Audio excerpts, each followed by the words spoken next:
So this is the setup of two oscilloscopes and a signal generator. So the signal generator is going to produce a square wave. So you can see you can have a square wave, triangle wave, or a sine wave. So that's going to generate the output. So I've connected the cable to the output there. We want to control the frequency using these buttons. So you can see there's 1 mega, 100k, 10k, 1k, 110, 1. So I'm going to set that to 10k right there. And then there's a multiplier here which goes between, well, you can see down to 0, which would not be amazing, all the way up to about 2, which would be there.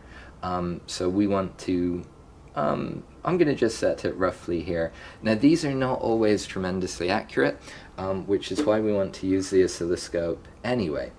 It gives us a way of just checking and more precisely measuring the value of the frequency that the signal generator is producing, which is what we're going to be mainly using the oscilloscope for in this experiment. And you can see I've done a very high-tech wiring job. I've got the output of the signal generator coming through this cable. I've clamped, you can see my alligator clamp thing there, both of these to one going into channel 1 on the oscilloscope. So there's usually 2 channels on these things, so you can display multiple signals. I only wanted to display channel 1.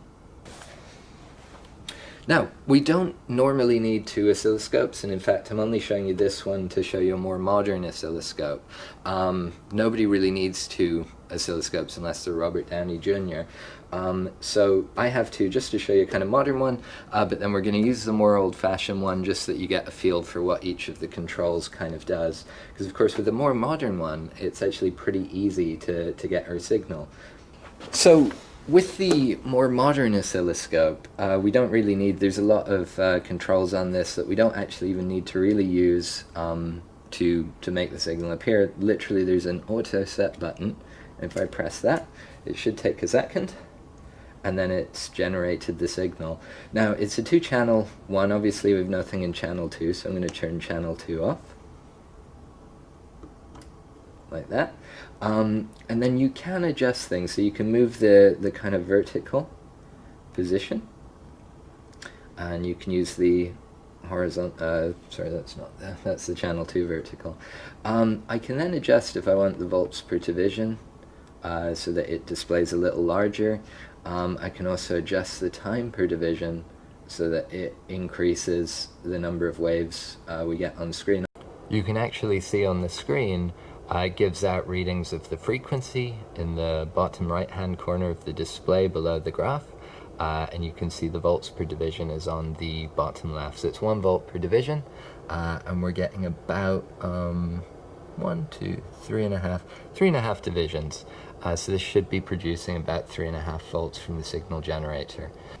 So just so you can see I'm not cheating, I've now connected the signal generator to the older oscilloscope, and I'm going to zoom in on the controls of this so that we can see what's going on. So as you can see, this is not really displaying much of a signal at the moment, so there's a few things that I want to do first of all just to check that they're right. So first of all, we're looking at a DC signal, so making sure this is set to DC. If it were on AC, we'd be getting nothing. If I set to DC, well, hopefully we're on the path now to seeing something. The other thing I want to check, down here I can see the source X mode, so this is determining obviously the X-axis behavior.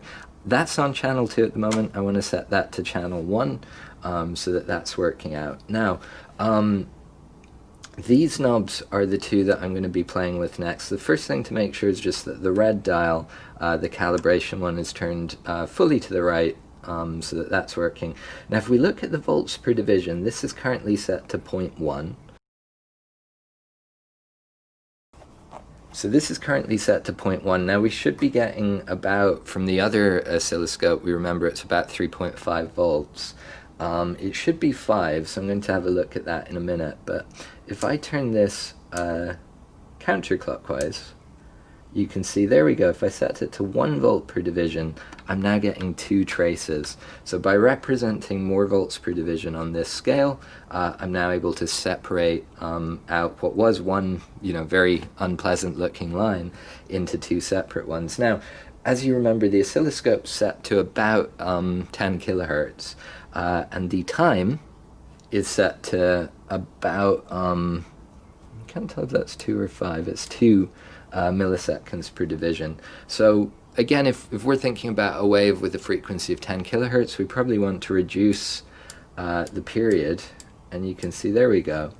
As I set it down to about 20 microseconds per division, I'm getting a much better signal. Now, I've now got these 2 knobs, so the position, so I can adjust the vertical position, so I'm going to move that up there, like that. I'm going to move the horizontal position.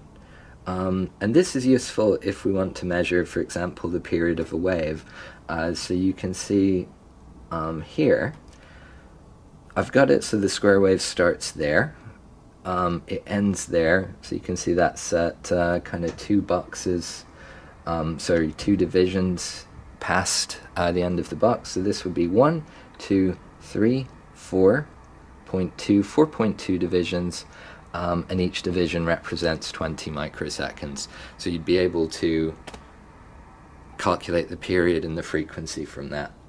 So currently this is set to 10K, so I'm going to set the signal generator. I'm pressing 100K here. I'm going to dial this so that the adjustable frequency multiplier is set to 1, so that should be 1 times 100K. I'm now, you can see, I'm going to move my trace down so that it's more kind of visible there. The voltage display is still good, but I'm going to adjust the time per division, and I get nothing. I'm going to go get another signal generator. So the old signal generator stopped working. I've just replaced it with this new one. I've set it to 10K. I've set the multiplier line to 1, and you can see it's displaying there.